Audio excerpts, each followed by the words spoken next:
انا عاوزك بقى تتفرج على الفيديو ده وتقول ايه رايك، هو لازم يحصل مصيبه او كارثه عشان خاطر الناس ترجع لوعيها؟ اتفرج على الفيديو وبعدين نعلق في الاخر. قيمة بعض كلنا، قال محمد صبري مع البقاء لله.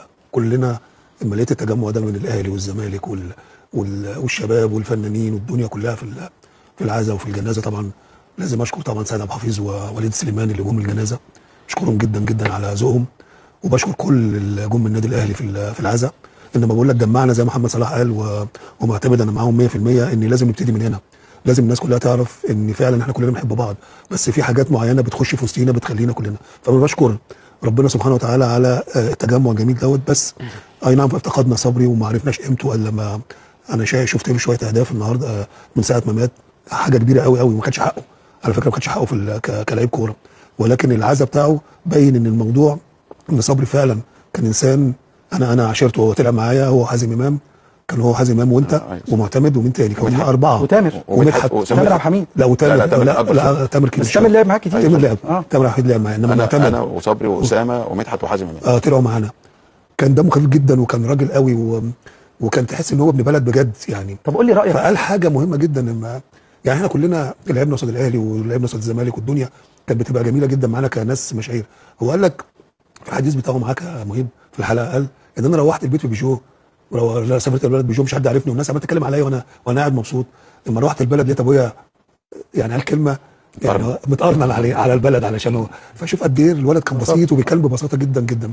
اتكلم عن نادي الزمالك. بص نادي الزمالك ده والنادي الاهلي وكل الانديه بعد ربنا سبحانه وتعالى هم ليهم الفضل كبير قوي على اسامينا وعلى حياتنا، وغيرت من حياتنا كتير جدا.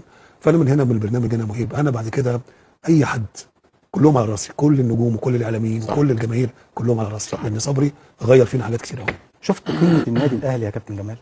طبعا سواء طبعا في الجنازه او طبعا في العزاء، طبعا شفت قيمه النادي الاهلي طبعا. هو ده النادي الاهلي طبعا طبعا. بص يا مهيب، انا النادي الاهلي بشكره جدا وبشكر كل النجوم اللي جم واللي ما جاش برده لانه عمل محمد صبري وكده. انا برده عايز افكرك بعمرو فاروق، برده كل الزملكاويه راحوا، لان الاهلي والزمالك حاجه كبيره قوي في مصر.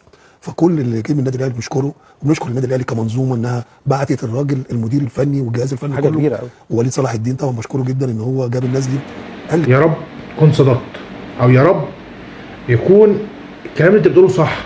اصل مش لازم يحصل نصيبه، بس قبل الكلام لازم نعزي كابتن محمد صبري نجم الزمالك، نعزي اهله فيه البقاء لله وربنا يرحمك يا رب. بس كلام الكابتن جمال يعني هو لازم يحصل نصيبه عشان نعرف ان احنا كلنا متجمعين ومفيش حاجه اسمها اهلي وزمالك او زمالك واهلي وكلنا واحد وقيمه الاهلي ايه وقيمه الزمالك ايه. لازم يحصل نصيبه.